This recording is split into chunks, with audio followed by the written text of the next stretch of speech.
Oui, vas-y, Oui. vas-y. Oui.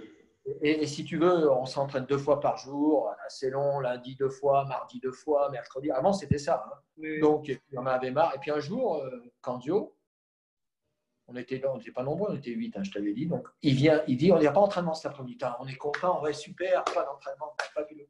Il dit, par contre, vous venez avec moi cet après-midi, je vous emmène quelque part. Ah bon? Il avait une DS, tu sais, à l'époque. Oh. Et donc, il nous met tous en DS et il nous emmène au centre des tuberculeux à Lyon. Pas mal. Et moi, ça m'a marqué.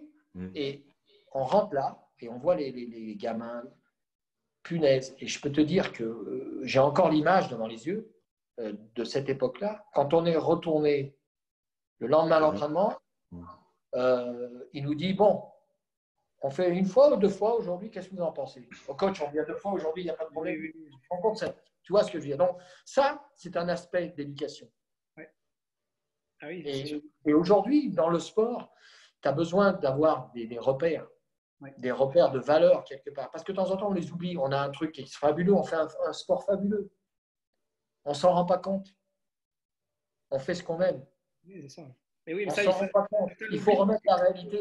Ouais, je suis d'accord avec toi. Il y a beaucoup le fait que les parents et tout ce qu'on voit médiatiquement et l'argent, bien sûr, des fois on oublie ce repère ben, aujourd'hui, le repère, on l'a eu par la claque qu'on vient de prendre avec le Covid. Et on s'aperçoit qu'au final, argent par argent, tout ce que tu veux, aujourd'hui, tout le monde est pareil. Lié, oui, la claque, elle est là, elle démontre que, ben, au final, il y a quand même un minima de logique et il y a un socle, en fait. Ce socle-là, il ne faut pas l'oublier, quoi. Et comme tu le dis, le foot, bah, médiatiquement, financièrement et tout ça, beaucoup perdent les repères parce que, que ce soit les parents ou les agents ou l'argent qui font le contrat. Mais ça serait bien que tu gardes le repère. Si tu gardes le repère, tu as de quoi devenir un bon pro parce que tu garderas toujours cette logique et ce repère. Ça, c'est... Ouais, mais surtout te donner quand même la réalité. La réalité, c'est nous, on vit dans un rêve. Hein, quand tu es aspirant, quand tu es stagiaire, quand tu es pro, tu es dans un rêve. Hein. Ben oui. Tu n'es pas dans la réalité. Hein. C'est-à-dire qu'aujourd'hui, tu t'entraînes 1h30 par jour. Le reste du temps, c'est des soins, c'est de la récupération. Tu as une vie quand même sympathique. Mais la réalité, c'est pas ça. Hein. Ouais. Ben oui. Quand tu retournes dans la réalité, c'est pas tout à fait ça. Donc après, tu t'habitues à un certain mode de vie, forcément. Et tu oublies les vraies valeurs.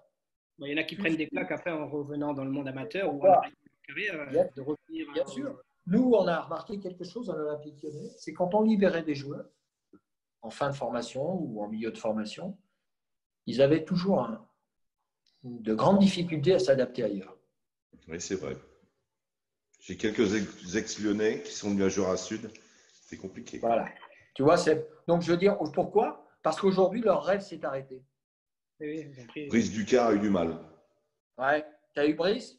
Ouais, j'ai eu Brice Ducard. Ouais. Qui joue au milieu? J'ai eu Brice. Chaffard, c'était mieux. Ouais, Chaffard, qui est de Valence, Alexandre. Ouais. Mais ils ont eu beaucoup de mal à s'intégrer. Pourquoi? Parce qu'à un moment, tu leur coupes leur rêve. Oui, tu vois? Ouais, ils sortent de leur bulle.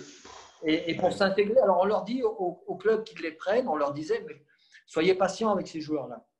Parce qu'ils ont un temps d'adaptation qui va être plus ou moins long, parce qu'ils sont en train de vivre quelque chose de terrible, d'un échec pour eux. C'est-à-dire qu'ils ne vont pas être peut-être professionnels, ils vont se retrouver peut-être rebondir ou pas, ils vont retomber dans un club amateur, et pour eux, ça va être difficile. Donc, il faut être patient. Et ils ont fait 3 ans avec moi. Voilà. Quand même. Donc, voilà. Quand même. Ouais. Mais c'est des joueurs intéressants, encore une fois. Voilà. Ouais, mais tout ça, c'est difficile à faire comprendre, à se dire à un moment, on parlait, je me souviens avec Philippe, on parlait des étrangers. C'est le même problème, les étrangers. Que si tu n'as pas voyagé, tu ne sais pas. Tu t'en rends pas compte. Tu ne sais pas. Mais oui, tu ne sais pas. Et c'est le même problème. Aujourd'hui, je pense qu'il doit y avoir une individualisation, mais pas qu'au niveau du travail, au niveau des relations avec le joueur. Mais aujourd'hui, ces relations, elles sont souvent tronquées parce qu'il y a un environnement qui est malheureusement parfois pas très bien. Voilà. Ce que nous, éducateurs, moi je leur disais aux joueurs, mais nous, qu'est-ce que vous voulez? Nous, on veut que vous réussissiez. C'est notre métier, c'est ça. C'est vous faire réussir. Nous, on n'a rien à gagner dans l'affaire. juste pour vous faire réussir. C'est notre métier. Donc, vous préférez nous écouter ou écouter ce qui se passe dans votre environnement? Et ça, c'était un discours qu'on avait régulièrement avec les joueurs. Alors, bien sûr, après, tu sais, c'est toujours pareil. Tu peux dire ce que tu veux. Quand tu es jeune, tu as tendance à croire aussi des choses qui forcément… Voilà, c'est difficile. Mais c'est difficile. L'accompagnement est primordial pour moi pour la réussite. Obligatoire. Même dans l'échec, l'accompagnement doit être là, de toute façon. Surtout dans l'échec. Ouais, surtout dans l'échec, si tu veux pas. J'ai un internaute là qui va te poser une question, parce qu'il m'écrit des petits messages qui sont pas mal, qui vont bien avec l'émission. Donc, je vais lui demander de poser la question. Hop, je le remets. Donc, hop. Vous pouvez brancher votre micro. Bonjour.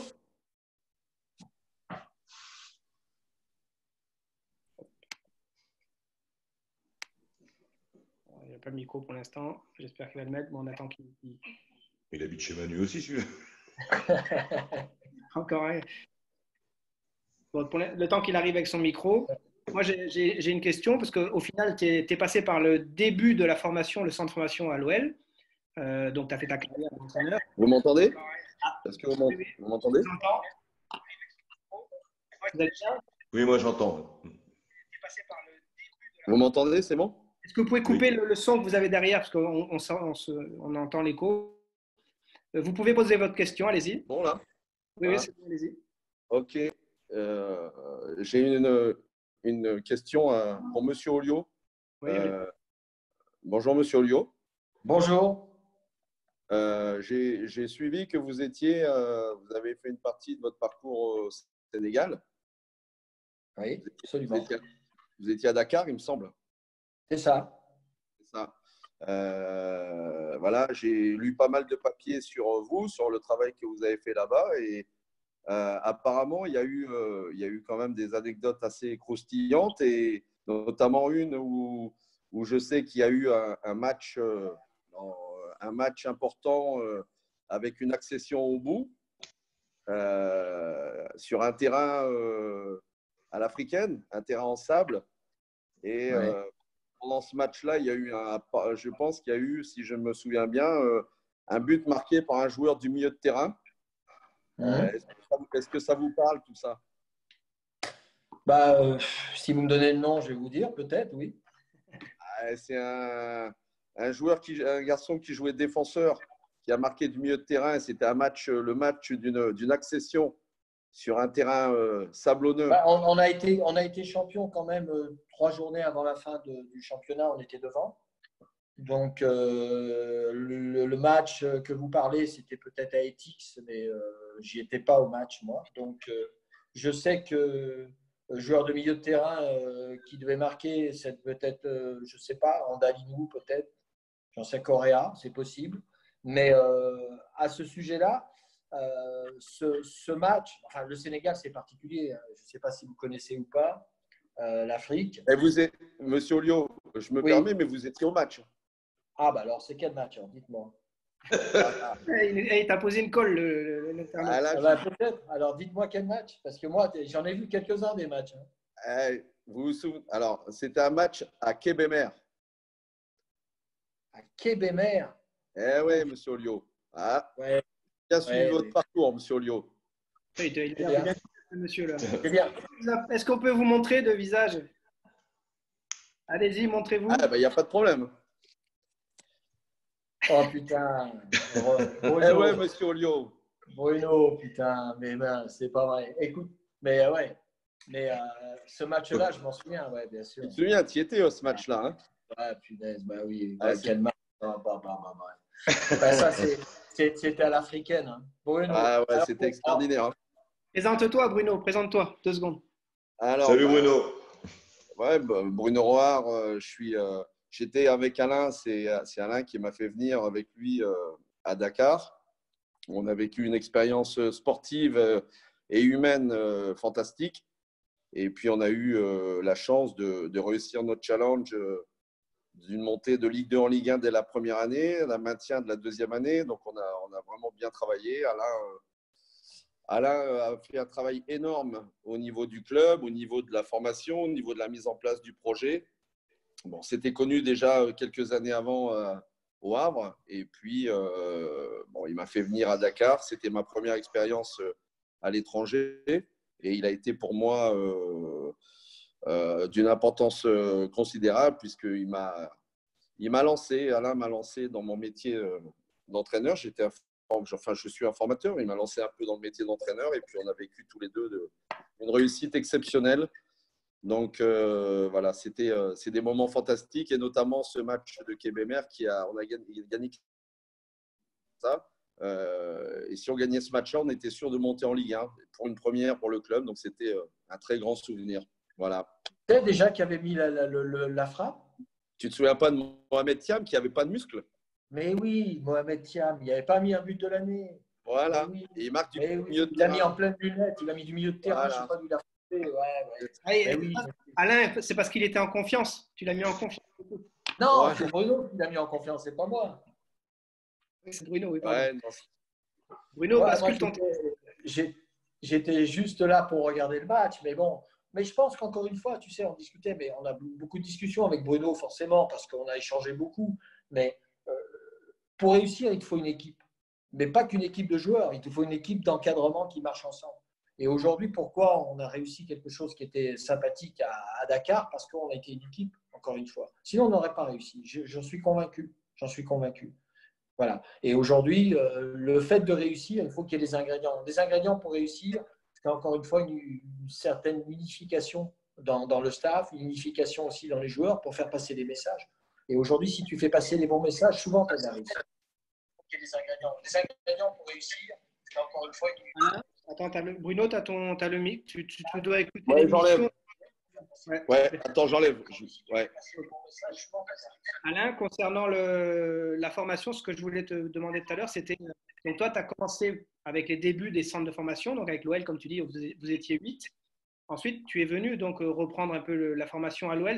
Tu as participé donc à la mise en place de tout ça, du projet formation à l'OL. Est-ce que c'était vraiment donc révolutionnaire? Tu avais essayé de mettre en place? Oui, mais il existait déjà. Parce qu'avant moi, il y a eu des grands formateurs. Hein. Il y a eu José Broissard, qui a fait un boulot fabuleux à l'Olympique Lyonnais. Encore une fois, moi, j'ai pris la succession de José Broissard. Mais ça a été une ADN au niveau de l'Olympique Lyonnais. On avait cet ADN-là. Hein. Donc, encore une fois, dans la formation. Et ce que nous avait inculqué José, Aimé Jacquet, eh ben, nous, on l'a transmis sur les générations qui sont passées derrière. Et ainsi de suite. Ça a toujours été fait comme ça. Maintenant, c'est un peu différent. Il y a un virage qui s'est opéré. Il y a plein de choses qui ont évolué. On n'est plus dans un club, entre guillemets, familial, où les gens pouvaient se côtoyer très facilement. Aujourd'hui, c'est des clubs qui sont aujourd'hui avec un grand nombre de personnes, avec chacun leur façon de voir les choses. Et puis aussi, si tu veux, c'est assez impersonnel aujourd'hui. Oui, c'est ça. Oui. C'est vraiment une machine, quoi. Ouais. Et cette expérience-là, maintenant, toi qui voyages beaucoup, parce que tu l'as dit, tu n'as jamais autant voyagé depuis que tu es entraîneur. Donc, toi, on va dire que maintenant, tu es marqué comme tu es un formateur quelque part. Donc, tu as vécu cette formation, tu l'as faite. Maintenant, quand tu vas à l'étranger et que tu pars dans d'autres pays, quelle différence? Qu'est-ce que tu vois? Qu'est-ce que tu observes qui peut être un plus pour nous en France, qu'on ne voit pas et que toi, tu as vu? Aujourd'hui, si tu veux, je pense que quand on accueille des joueurs étrangers, il faut les intégrer. Mais l'intégration ne se fait pas qu'en disant bienvenue, ce n'est pas suffisant. Je pense qu'il faut un accompagnement quotidien. Il faut leur faire découvrir. Parce que la culture est différente. Quand tu reçois un Africain, je vais te dire, il n'est pas sorti de chez lui. C'est comme toi si tu vas pour la première fois en Afrique. Et puis tu dis, c'est la même chose. Donc je veux dire, c'est terrible. C'est terrible. Je ne parle pas du climat, je ne parle pas de tout ce qui se passe, mais encore une fois, il y a un accompagnement quotidien pendant au moins une année pour vraiment que tu aies une chance de pouvoir le faire réussir. Parce que on n'est pas uniquement sur les qualités du joueur, on est sur l'intégration. Et aujourd'hui, on oublie cet élément important. Aujourd'hui, moi, j'ai fait le constat à Lyon. Hein, quand le recruteur m'a amené un joueur étranger, un Africain, il me dit peut-être c'est un bon joueur. Moi, je le mettais et je me dis mais tu t'es trompé, quoi. t'es trompé, il n'est pas au niveau. Mais en fin de compte, si, il devait être au niveau. Le problème, c'est que lui, il arrivait là, et c'est comme si tu l'envoyais sur Mars, ou on allait sur Mars. Hein. C'était la même chose. Hein. Donc forcément, on ne connaît personne. Il arrive là, il voit une culture différente, il mange avec des fourchettes. Des choses complètement, pour nous, sont tellement banales. C'est intéressant.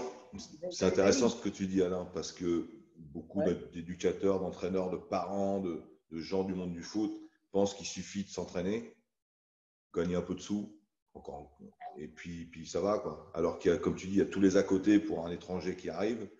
Et bon, pour connaître Bruno et pour l'avoir côtoyé, ils m'ont téléphoné, il était très heureux, il en est encore très heureux de son expérience au Sénégal. Et c'était la première fois. Ah oui, donc si je ne me trompe pas, le Sénégal, ça t'a marqué. Il ne m'entend pas. Et donc, comme tu dis, Alain, les gens pensent qu'il n'y a que le foot et qu'il suffit de s'entraîner pour être heureux, entre guillemets. Or, non, l'accompagnement est important, l'intégration est importante, la langue est importante, la culture. Et là, on ne parle pas foot. On parle de la construction d'un ado pour un homme, voilà. Donc, c'est pas que le foot. Il faut que les gens s'imaginent qu'il n'y a pas que le foot. Non, là, mais tu sors le joueur du contexte, et comme on le disait tout à l'heure, tu sors le joueur du contexte, tu l'amènes ailleurs.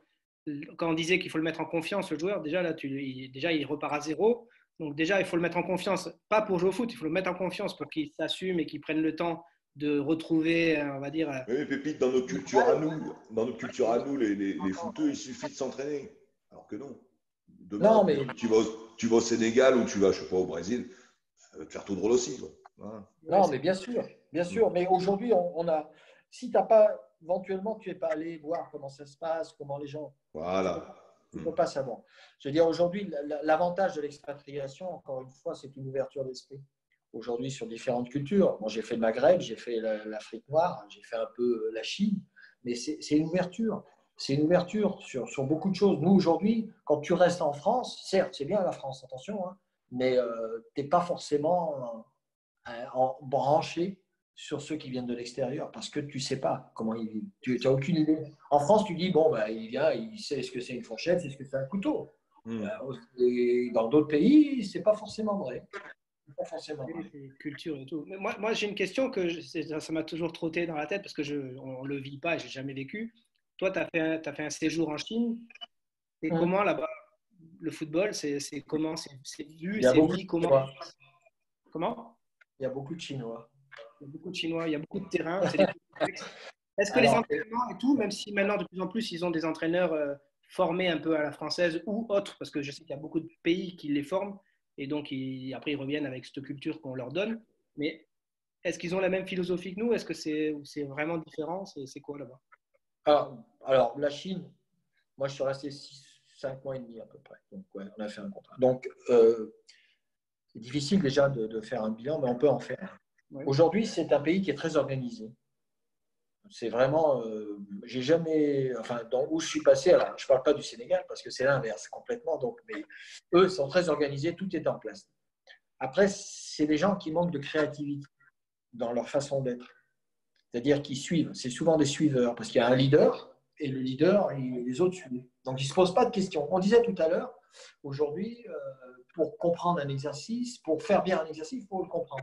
Ben, eux, sont plus dans le suivre. Ils suivent, on te donne un exercice, ils n'ont pas forcément compris, mais ils font parce que c'est dans leur culture. C'est dans leur culture, comme ça, ils sont, il y a un gars qui dirige et les autres, hop, on ne pose pas de questions, on suit.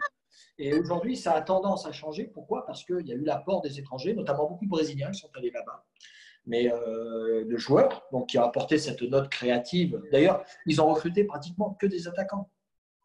En Chine. Il y a beaucoup d'attaquants, il y a très peu de défenseurs. Oui, la créativité, l'espace, trouver parce que c'est ce qui leur manque un peu, tout ça. Donc, pour un petit peu… Alors, les joueurs chinois sont un peu… Ils font… Tu leur dis ça, ils font ça. Ils sont dans les règles, comme on le voit tous les jours à la télé. Ils sont comme ça, tu fais ça. Alors, eux, ils n'ont pas d'initiative, ou très peu d'initiative. Ils ne prennent pas d'initiative. Donc, c'est gênant parce que pour la créativité du jeu, c'est quand même… Alors, cet apport de joueurs brésiliens, tout ça leur permet… Mais qu'est-ce qui se passe aujourd'hui? Moi, je l'ai vécu avec Gohan. On avait 2 joueurs brésiliens qui jouaient. Il y avait Renato, qui est un bon joueur, hein, Augusto. qui a fait la Coupe du Monde, les joueurs chinois lui donnent le ballon. Ouais. Il n'y a que lui qui joue. Ils ne prennent pas d'initiative. Non. Et voilà, donc aujourd'hui, mais avec l'apport de techniciens étrangers, comme ça se passe, il y a Cannavaro qui était là-bas, il y a Lippi qui est allé là-bas, il y a Benitez qui était là-bas, il y a même un Genesio qui est là-bas. Donc, tous ces gens-là vont apporter un petit peu cette contribution pour développer le football. Mais tu verras, dans quelques années, le football chinois va être une des meilleures nations au monde, je suis sûr. Oui. Parce qu'ils ont cette organisation, ils ont cette rigueur, et il leur manque de cette créativité. Oui. Aujourd'hui, cette prise d'initiative qui existe dans le football. Oui, ils sont cadrés de A à Z depuis tout jeune jusqu'à senior, sauf que là, si on leur apporte cette créativité dans la réflexion, dans les jeux, dans ce qu'on amène, oui, on veut dire que dans 10 ans, il y a une génération de joueurs qui va être intéressant. Il y a des joueurs très intéressants. Hein. Le seul problème, c'est qu'ils manquent d'initiative. Donc, ils se reposent sur les joueurs qu'on leur dit qu'ils sont meilleurs. Et dans les autres pays, c'est quoi les critères que tu as observés, par exemple? Alors, au Sénégal, si tu veux, c'est un pays où là, c'est vraiment des athlètes. Les joueurs, c'est des athlètes. J'ai jamais vu des athlètes comme ça. C'est-à-dire au niveau… Par le gabarit ou athlète dans l'investissement, dans tout ça? Non, je te parle au niveau des capacités athlétiques. Capacité athlétique, d'accord. C'est fabuleux. Ils vont vite, ils vont haut, ils sont puissants, ils sont tout ce que tu veux. Par contre, nous, on peut apporter les pays européens, les pays sud-américains, tout ce qui est tactique, tout ça, ils sont loin, tu vois, aujourd'hui. Donc, ils ont besoin de formation. C'est pareil en Chine, hein, ils ont besoin, tactiquement, c'est faible. Hein. Ils ont besoin de cet apport-là, si tu veux. Mais par contre, c'est sûrement un pays où, sur le plan des athlètes, c'est un des plus forts. C'est ce que j'ai vu, franchement. Après, il y a le Maghreb. Alors, le Maghreb, c'est différent. Le Maghreb, pour moi, je situe le Maghreb plus dans un football de salle. Tu vois? La technique, ouais. Très technique avec le bas, mais technique individuelle. Le collectif, c'est difficile. La relation avec le partenaire, c'est difficile au Maghreb. Donc, tu vois, eux, c'est plutôt un football des choses. Comme au Sénégal, ils aiment bien un peu faire des choses un peu qui sortent de l'ordinaire. Ils ne sont pas dans l'efficacité. Ils sont dans le plaisir. Le plaisir personnel. C'est marrant comme tous, tu es en train de donner que tous, en fait, ils ont un manque de culture tactique surtout. La plupart de ces pays-là, oui, je trouve. Parce qu'en Europe, voire dans les pays sud-américains, tout ça, bon, je pense qu'en Europe, tactiquement, on a quand même on a eu des meilleures formations au monde, en Europe. Que ce soit en Allemagne, que ce soit en France, que ce soit en Italie, que ce soit en Espagne. C'est quand même une des meilleures formations qu'il peut y avoir au monde sur le joueur. Donc, il y a eu des évolutions. Et ailleurs, quand tu vas ailleurs, tu t'aperçois que tactiquement, il y a des choses qui sont loin. Ils sont loin. Je rebondis sur ça, Alain. Je m'adresse aux deux formateurs, Alain et Bruno. On parle de formation. Est-ce que nous, en France, sommes-nous encore les meilleurs à ce niveau-là? C'est une question intéressante. Ouais. Est-ce que on ne pas se mettre à dos tout le monde.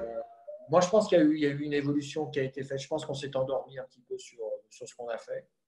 Et puis, on ne s'est pas remis en question. Le problème du français, et j'en suis un, je peux en parler, c'est qu'on a du mal à se remettre en question. On pense qu'on est souvent meilleur. D'ailleurs, tu sais que notre image à l'étranger. C'est quoi notre image à l'étranger d'ailleurs? Notre image à l'étranger, oui, on a des compétences, ça c'est sûr, mais on est arrogant. Oui. On est sûr de nous. On a l'impression qu'on connaît tout. C'est ça, ils nous jugent comme ça. Donc les gens, ils ont tout de suite un peu de recul par rapport à nous, Français.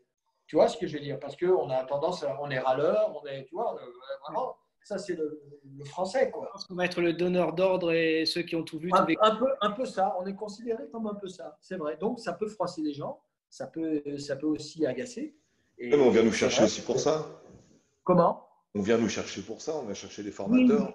Oui, mais la formation, justement, c'est quoi? Pour toi, comment tu la définirais, toi? Oui, d'apprendre, d'amener des compétences. D'amener un savoir-faire. Le savoir-faire, vous, les formateurs, vous l'avez. Alain, tu l'as montré. On l'a, mais le savoir-faire, c'est une chose. Le faire passer, c'est autre chose. Oui, Bruno l'a fait au Havre pour l'avoir côtoyé. Il y a du savoir-faire dans nos formateurs, largement. Et moi, j'ai le ressenti qu'il y en a beaucoup qui s'expatrient. Mais est-ce que la manière de former et de l'apprendre, est-ce que c'est est-ce que les Français sont le mieux placés pour le Le faire? placé, ouais, c'est pas faux. Ouais. Peut-être que ce n'est pas les mieux reconnus pour…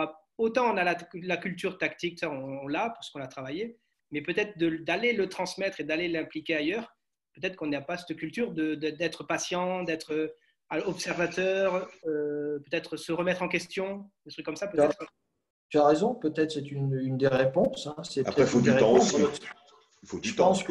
Oui, ouais. Après, encore une fois, chaque individu est différent dans l'approche, on est bien d'accord. C'est-à-dire, quand tu vas animer quelque chose, que ce soit Seb, que ce soit Manu ou moi, ou voire Bruno, ou voire toi, Philippe, quand tu vas animer une séance, on anime de notre façon. Le même exercice est totalement différent. Ce qui est important, ce n'est pas en fin de compte les exercices que tu vas proposer, c'est le message que tu vas faire passer. Oui. Est-ce que tes joueurs ont compris le message que tu veux leur faire passer? Est-ce qu'ils ont compris ce que tu veux? Et quelle que soit la méthode que tu emploies, on ne peut pas copier. On a notre façon de faire. Et on le sait tout de suite. Quand tu as un groupe, tu vois très bien au bout de 5 minutes ton groupe, comment il est.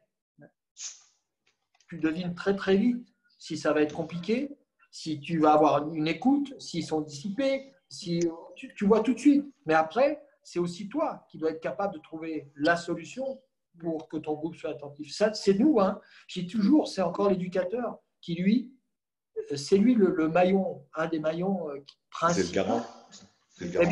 Mais bien sûr. L'entraîneur ne peut pas dérouler sa séance verbalement et la poser et puis dire allez, le lendemain, puisque les joueurs arriveront avec leur caractère, en forme, pas en forme, envie, pas envie. Et c'est là où l'entraîneur ou l'éducateur, il doit être le premier à s'adapter à sa population. Oui, ou une certaine réflexion des joueurs aussi, à analyser les exercices aussi.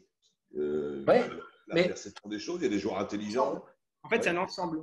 L'entraîneur doit… Aujourd'hui, moi, je pense que pour réaliser quelque chose d'intéressant, tu ne peux plus le faire seul. Tu ne peux plus le faire seul. C'est-à-dire qu'aujourd'hui, tu as besoin de personnes autour de toi qui puissent aussi observer. Parce que toi, tu es dans ton entraînement, tu vois des choses, mais tu ne vois pas forcément tout. Donc, tu as besoin d'aide pour ça. Aujourd'hui, pour cerner un groupe, tout seul, avant, tu avais 20 joueurs. Moi, j'ai eu 20 joueurs. Et ben, sur les 20 joueurs, tu en as 14-15 qui vont jouer régulièrement, et puis tu en as 5 qui vont rentrer. Et c'est ceux-là. C'est peut-être un de ceux-là qui va réussir aussi, tu ne sais pas. Tu vois ce que je veux dire? Donc aujourd'hui, c'est trop. 1 pour 20, ce n'est pas possible aujourd'hui pour cerner les choses. Est-ce que là, c'est l'évolution du football et de la mentalité qui a amené à ça? Parce qu'avant, toi, comme Smereki, comme tu disais, Méjaquet et d'autres, moi, j'ai souvenir de quand je jouais, c'est pas Seb, Bruno, quand moi je jouais en Ligue 2, moi j'ai souvenir de mon entraîneur, Denis Govec à l'époque, il était tout seul. Hein. Il était tout seul, mais oui. Je me souviens des entraîneurs, il était tout seul. Quoi. Oui, mais tout seul, tu as raison, tout seul. Mais aujourd'hui, regarde, moi j'étais en formation, j'ai eu la chance, on était 8. Oui, déjà. Les valeurs que tu donnes, elles sont là, à ce moment-là, quand tu débutes. Elles ne sont pas une fois que tu as été professionnel. Ton chemin, ton parcours, il a été déjà fait sur le plan psychologique. Il va évoluer, certes, mais il est fait. Tu vois ce que je veux dire? Mais aujourd'hui, pour cerner tes joueurs, parce que je ne sais pas, vous avez eu tous des groupes. Oui. Est-ce que vous avez discuté avec l'ensemble de vos joueurs tout le temps? Non, souvent, c'est même le reproche qui est fait à la fin quand tes joueurs ne sont pas contents de toi, c'est parce que tu n'as pas eu le temps de t'en occuper. Voilà, c'est ça, le vrai problème, il est là. Le vrai problème, il est là. C'est qu'aujourd'hui, tu es le coach, et le coach, tu dois avoir la même attention sur tous tes joueurs. Le même temps d'entretien, des choses comme ça, les entretiens individuels, c'est un boulot extraordinaire, fabuleux, mais c'est un boulot qui doit être fait. Aujourd'hui, tu ne peux pas juste prendre 4-5 joueurs, quoi. Ça n'existe pas. Donc aujourd'hui, tout le monde est important, mais aujourd'hui, seul, tu ne peux plus le faire. C'est fini, ça, c'est terminé. Si tu veux avoir de la performance, aujourd'hui, tu ne peux plus le faire seul. Il te faut de l'aide. Bien sûr qu'il faut un patron, mais il faut que tu aies de l'aide. C'est obligé, parce que il y a des choses que tu ne verras pas. Enfin, je ne sais pas, Bruno, il était au Sénégal, il entraînait, moi je regardais les entraînements, ça m'arrivait de temps en temps d'y aller, de participer, mais je lui fais remonter les informations que lui ne voyait pas forcément. Oui, mais c'est toujours bien d'être à 2 ou à 3, moi je trouve que c'est l'idéal, même chez les jeunes, hein, c'est trop important.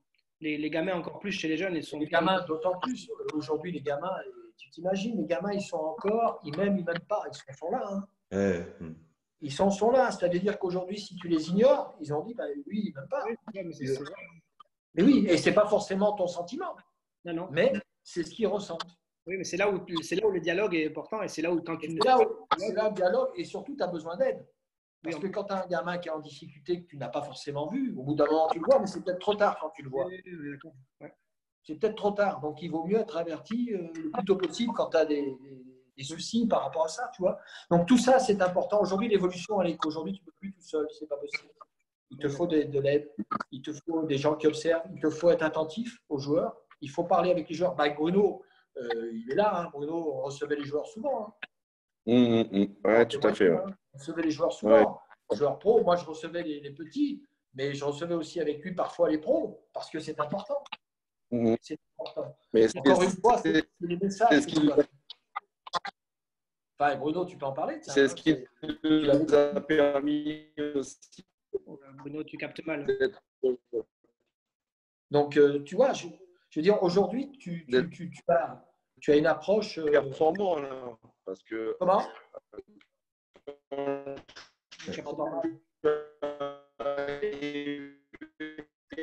Attends, je vais lui mettre. On t'entend mal, Bruno. Et en tous les cas, ce qui est sûr, moi, j'ai fait des trucs quand j'étais entraîneur, c'est à tous les entretiens, j'étais avec un adjoint qui était avec moi. Il faut être deux, minimum deux, c'est sûr. Il faut que tu aies les remontées d'informations. Et puis au niveau des jeunes, c'est encore davantage. Parce que je pense que c'est une éducation de vie, hein, ce que tu fais en formation. C'est une éducation de vie, c'est tout simple. Il n'y a pas que le football. C'est Seth qui en parlait tout à l'heure. Il a raison. Aujourd'hui, ce n'est pas que le football. Ce n'est pas que l'aspect technico-tactique ou athlétique. Il n'y a pas que ça, quoi. Il y a tout un ensemble. Je vais basculer sur l'exercice puisque les entraîneurs le demandent et ils apprécient.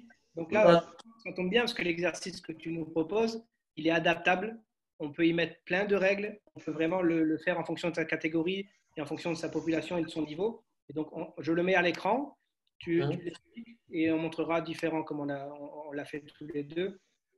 Vas-y, je te laisse l'expliquer. Voilà. Alors, c'est un exercice technico-tactique qui est basé. Alors, il y a plusieurs objectifs à l'éducateur de le définir ou à l'entraîneur de le définir. Moi, aujourd'hui, j'aime bien cet exercice sur de la finition, sur la dernière passe et l'avant-dernière passe. Je l'utilise comme ça parce que je trouve que ça ressemble un petit peu à ce qu'on voit et ça reste quand même un aspect joué. Donc, aujourd'hui, 6 contre 6 dans une zone centrale et il faut trouver soit un joueur lancé dans la zone offensive pour qu'il aille faire un duel avec le gardien, soit un dribble, à vous de décider pour aller se présenter dans la zone. Dans la zone, il peut y avoir peut-être un joueur supplémentaire qui puisse venir à 2 contre le gardien et peut-être aussi dans la variation, peut-être faire revenir un défenseur après pour donner un peu plus de difficulté. Ce qui est intéressant dans ce jeu-là, c'est que moi, mon but, c'est toujours d'aller marquer les buts. Donc, c'est que tout le monde peut participer à l'action, c'est que tout le monde peut se transformer en attaquant. C'est qu'aussi que, en même temps, ça permet de pouvoir aussi avoir beaucoup d'objectifs. L'objectif, moi, j'en ai donné quelques-uns, mais ça peut être le jeu entre deux, ça peut être éventuellement, si tu veux, la recherche du troisième, ça peut être plein d'objectifs qui peuvent être intéressants. Je reste sur des objectifs offensifs parce que je pense que ce jeu-là, je l'aime bien sur le plan offensif. Mais il peut être aussi adapté sur le plan défensif. Hein. Ce n'est pas interdit. Donc, ça veut dire fermer les intervalles, ça veut dire faire le pressing sur le porteur du ballon. Il y a plein de choses qui peuvent s'adapter par rapport à ça. Je trouve assez intéressant comme exercice parce que je trouve qu'il permet d'une part d'être très évolutif et d'autre part, ce qui permet aussi, c'est d'aller vers le but adverse. Et ça, c'est un élément important que moi, je préconise toujours dans mes entraînements. C'est-à-dire que pour moi, comme je disais tout à l'heure, je préfère gagner peut-être 4-3 que 1-0, mais je suis en formation. Oui. Là, je montre les différentes, ce que tu as expliqué. Hein. Donc là, par exemple, c'est l'objectif de réussir à aller dans la zone offensive à partir du moment où tu as réussi à 1-2, par exemple. Ça peut être… Donc, c'est ce qu'on a… Mais je pense que je n'ai pas inventé. C'est des choses, si tu veux, que les éducateurs font. Après, ce qui est intéressant dans ce jeu-là, c'est qu'il est évolutif et que tu peux travailler beaucoup de choses. Ça, mais encore une fois, ce qu'on disait tout à l'heure, tu ne peux pas tout travailler. Tu dois te concentrer sur certains objectifs que tu t'es fixés. C'est ça. Ben, d'où l'importance de ce qu'on disait ou ce qu'on dit à chaque émission sur chaque fois que l'entraîneur présente un entraînement. C'est peut-être que vous prenez cet entraînement, ok, mettez des règles très simples au départ pour voir comment vos joueurs vont se l'adapter. Une fois que les joueurs le maîtrisent, parce qu'au début, on est d'accord que c'est pour ça que je t'avais donné cette notion, je vais le mettre. J'avais donné cette notion de peut-être offrir une solution de sortie à un moment donné, parce qu'au départ, sur un exercice comme ça, quand les gamins ou les joueurs n'ont pas eu l'habitude, ça peut peut-être des fois être des joueurs très serrés parce qu'il y en a un qui dribble trop, il y en a un qui fait un peu trop de trucs. Et du coup, on peut sortir une alternative pour sortir le jeu propre et aller voir l'autre côté. C'est histoire de leur donner aux entraîneurs une solution. Exactement. Alors, oui, je suis d'accord avec toi parce que ça peut être une alternative intéressante pour essayer d'un peu aérer le jeu. Si tu vois que c'est un peu trop long ou que techniquement c'est un peu juste. Par contre, il faut peut-être limiter le nombre de sorties pour éviter qu'on joue trop vers l'arrière. Voilà, parce que sinon, ils vont sans arrêt sortir vers l'arrière et ce n'est pas le but du jeu. Le but du jeu, c'est d'aller vers l'avant. Donc, si la sortie vers l'arrière, ça peut être une alternative intéressante. Oui. À la limite, tu préfères peut-être une passe longue, l'intention est bonne, la réalisation pas bonne, que ce genre de ressortie. C'est ce que je veux dire. Alors après, moi, si tu veux, dans ce jeu-là, je pars surtout sur du jeu au sol. Au sol, d'accord. Je pars surtout du jeu au sol parce que le jeu long, c'est un peu la facilité. Si tu veux. Alors, quand je dis jeu long, c'est justement aller vers l'avant. L'intention d'aller vers l'avant, même s'il se trompe. Exactement, c'est ça. C'est aller vers l'avant. C'est-à-dire que si tu te dis je vais aller vers l'avant, tu vas être obligé de prendre l'information pour regarder vers l'avant et non pas vers l'arrière. Donc ça, c'est important. Et surtout pour les joueurs. Moi, c'est un jeu, pour moi, alors certes, il y a la finition, mais c'est plutôt un jeu de milieu de terrain. Tu vois ce que je veux dire? Tu vois, un jeu pour les milieux, un petit peu qui est la partie milieu offensive. Exactement. Bah oui. Voilà. Donc c'est un jeu qui est consacré un peu. Mais c'est intéressant. Mais tu peux faire plein de variantes. Tu peux mettre éventuellement un attaquant qui est dans la zone offensive, qui est là et qui peut servir d'appui. Tu peux faire plein d'évolutions qui peuvent être intéressantes. Tu peux faire venir des défenseurs, tu peux faire ce que tu veux. Ça peut être intéressant à partir du moment où ils commencent à bien comprendre le jeu. Mais il faut y aller par palier, je pense. Et aussi par catégorie. C'est pour ça que ce que tu viens de dire encore, c'est ça, c'est bien ça. C'est adaptez-le, les entraîneurs qui regardent et qui vont essayer de le faire. Adaptez-le vraiment à votre catégorie, au niveau de votre catégorie. La zone du milieu, comme le disait Alain, elle peut être plus large ou plus serrée en fonction du niveau technique de vos joueurs et de l'intelligence de vos joueurs aussi, ça peut jouer.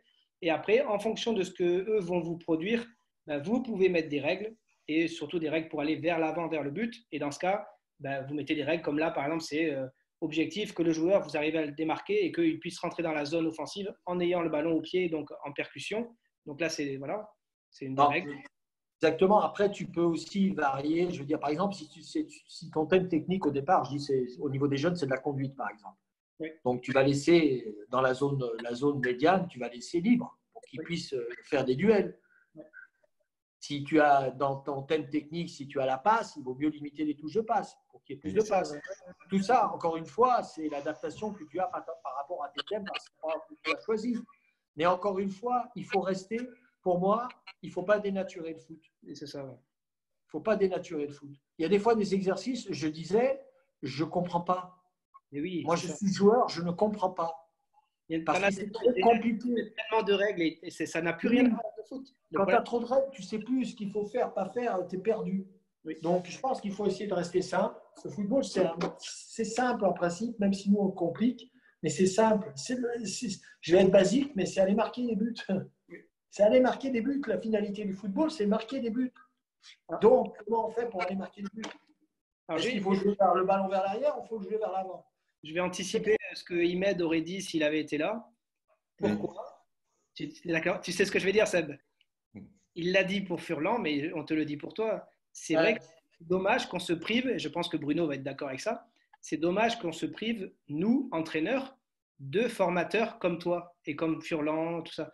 Dans l'esprit, c'est exactement ce genre de profil qu'on recherche. C'est des gens passionnés comme tous le sont, mais tu as une façon de penser le football qui est je le simplifie. Et Furlan, il est dans la même logique, c'est je le simplifie. Et Denis Troche est dans la même logique, je le simplifie. Et ce côté, pourquoi se compliquer la tâche?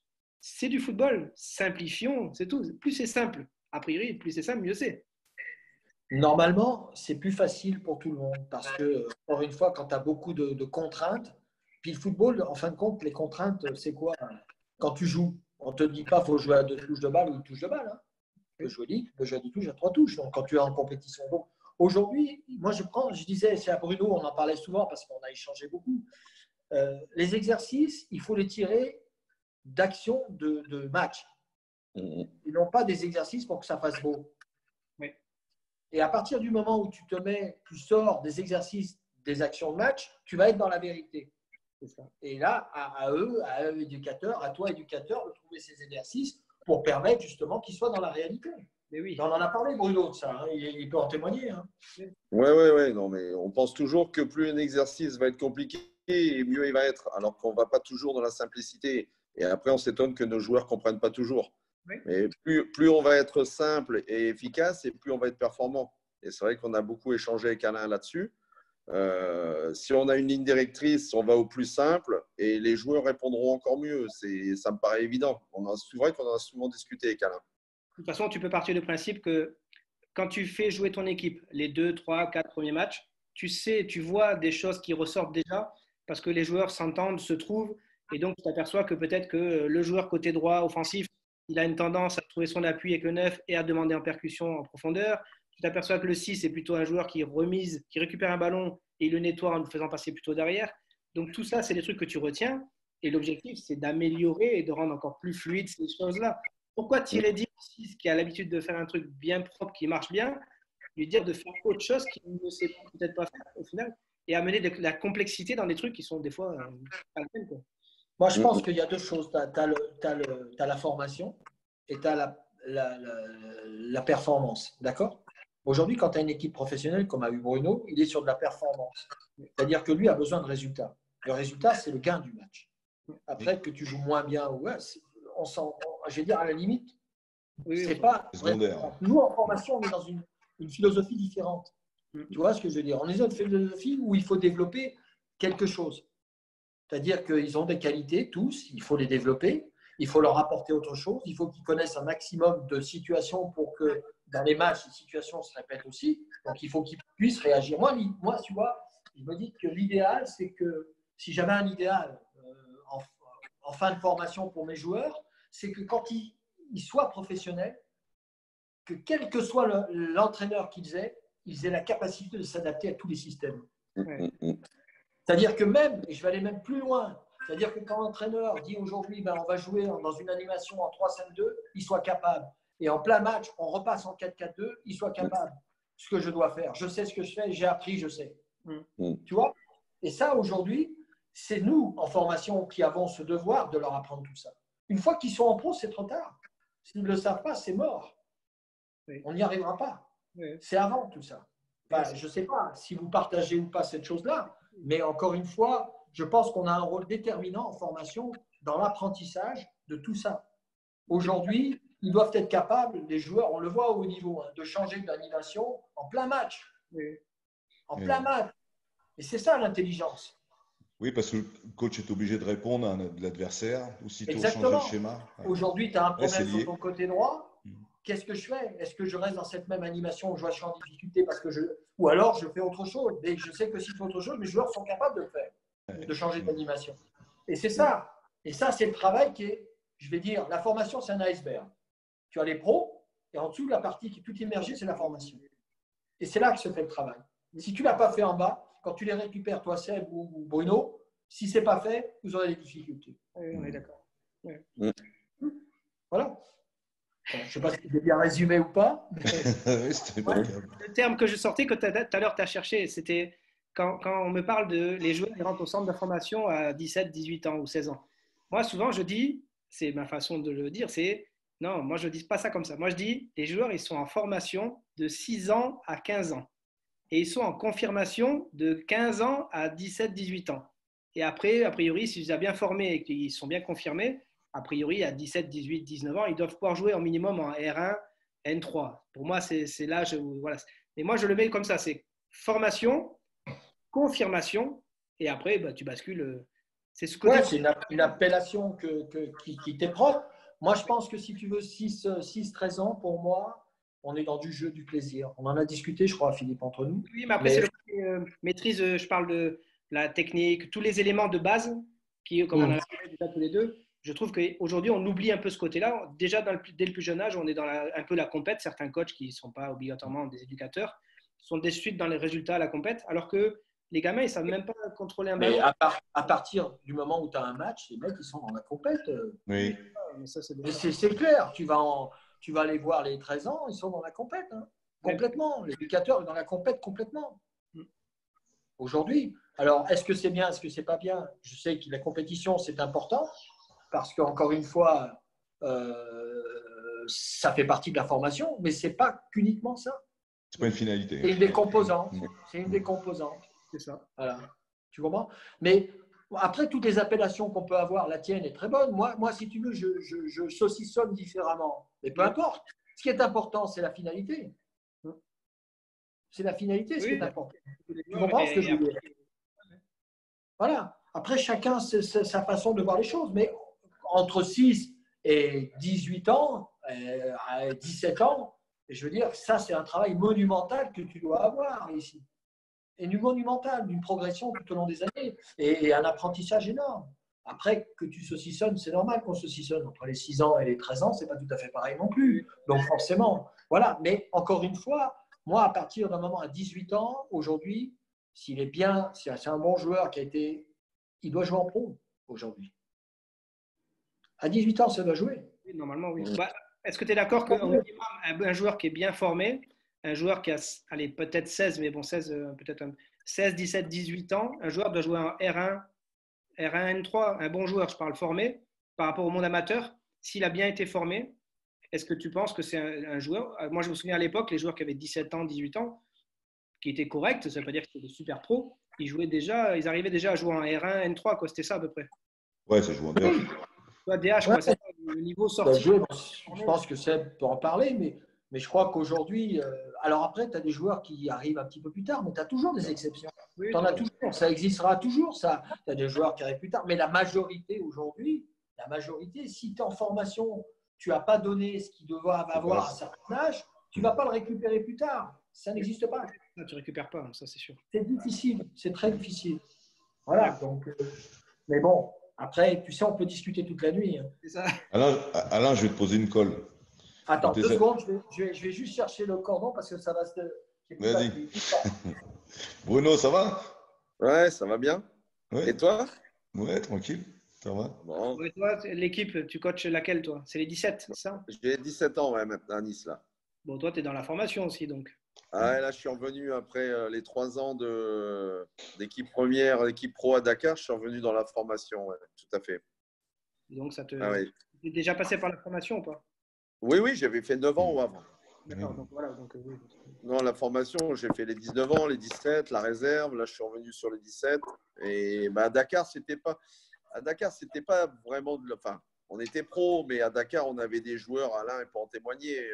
Notre moyenne d'âge, c'était 20 ans, notre équipe. Donc, on avait des joueurs de 17 ans jusqu'à 22, 23 ans. Donc, on était très, très jeunes. Même si c'était des pros, c'était un travail de formation, post-formation.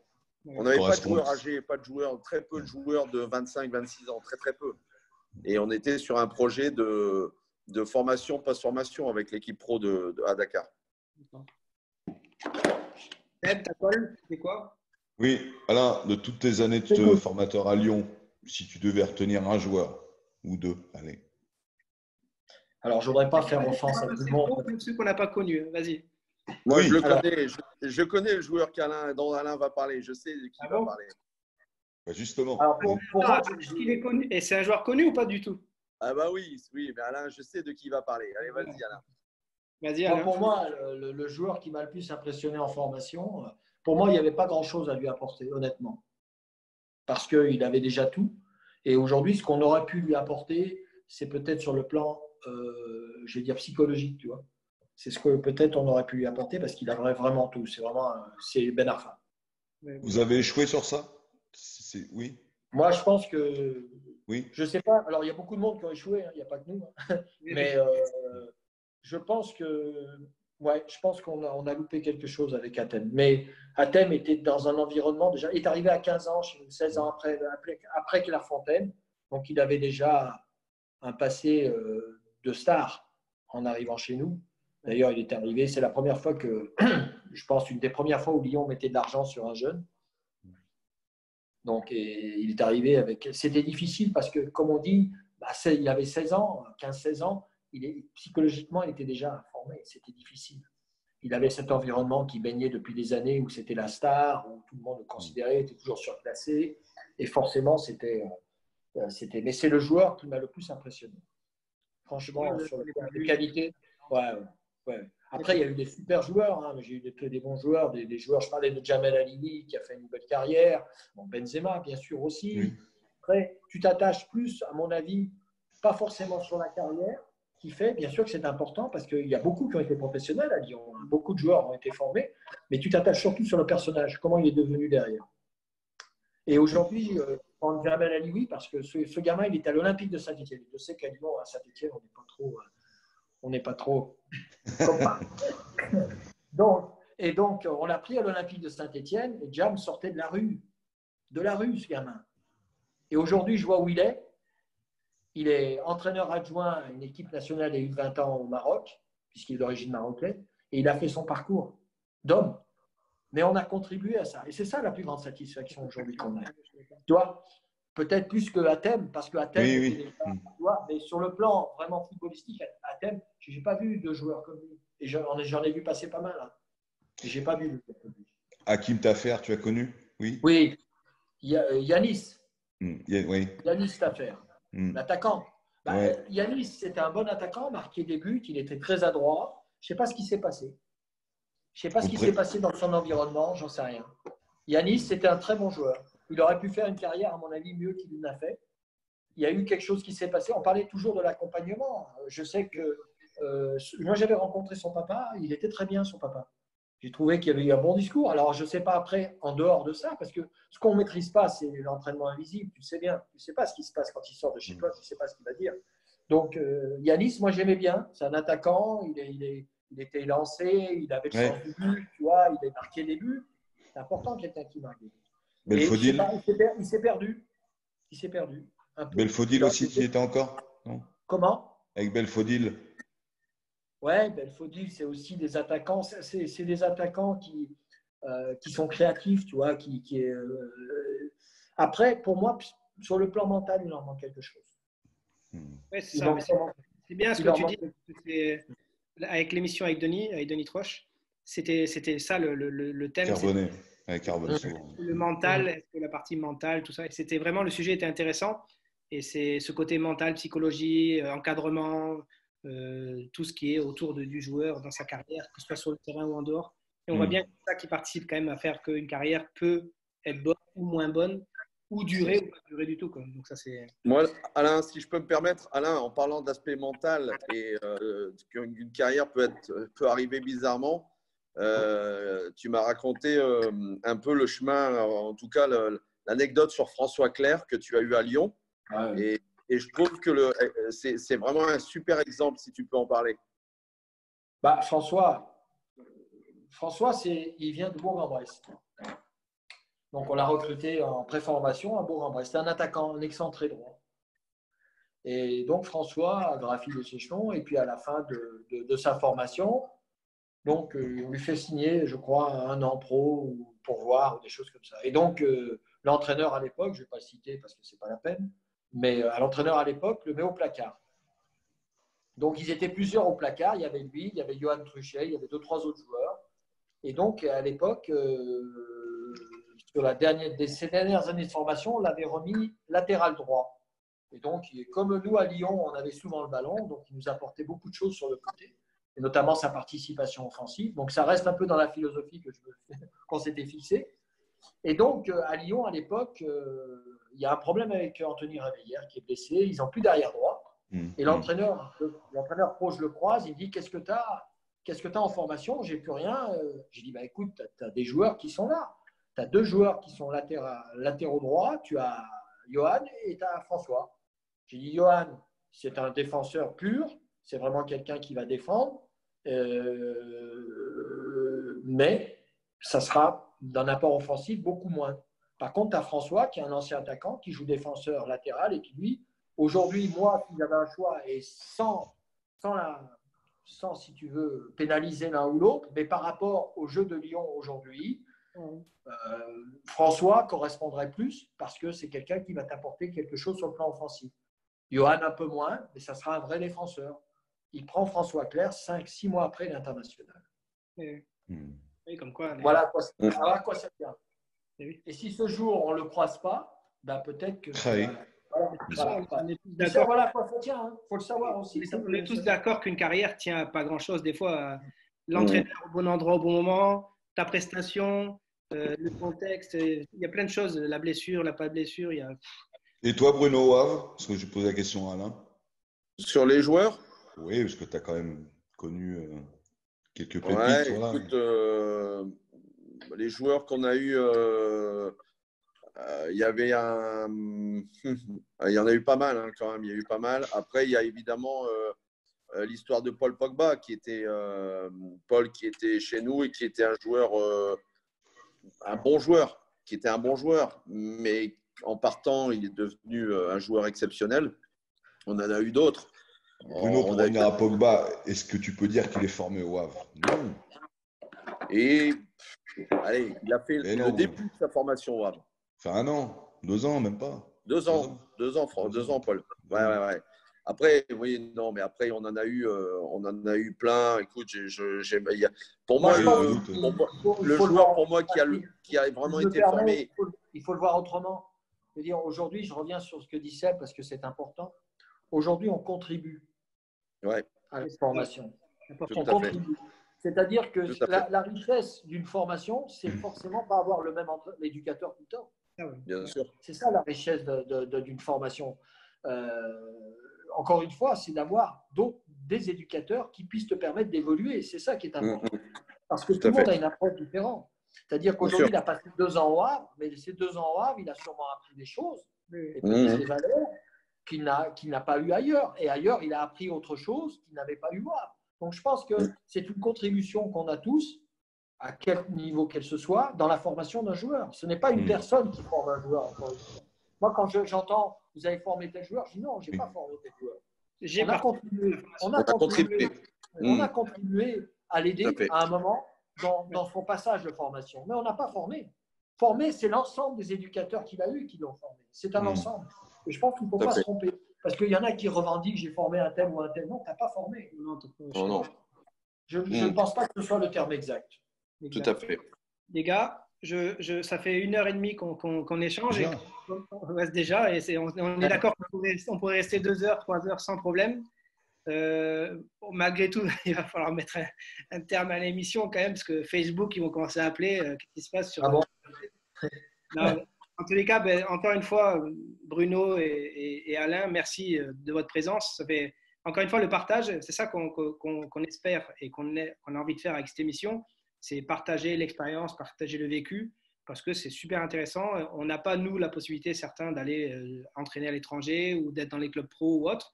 Et c'est une expérience de vous entendre, ça donne une plus-value à l'émission et puis ça permet aux entraîneurs d'écouter, de savoir ce qui se fait, est-ce que c'est bien, comment ils l'ont fait, pourquoi ils le font. Donc, en tous les cas, je vous remercie d'être présent et de participer à cette émission. J'espère que vous avez pris aussi plaisir à échanger. Juste pour dire, pour le prochain rendez-vous, la prochaine émission, c'est le vendredi prochain et c'est un entraîneur que vous devez connaître aussi, c'est Patrice Neveu. Donc, qui lui aussi en France a fait un petit parcours, qui a eu des difficultés parce que c'est un entraîneur de caractère, mais qui part à l'étranger, en Afrique surtout, et voilà, fait son parcours lui aussi. Donc, c'est encore un autre type d'entraîneur.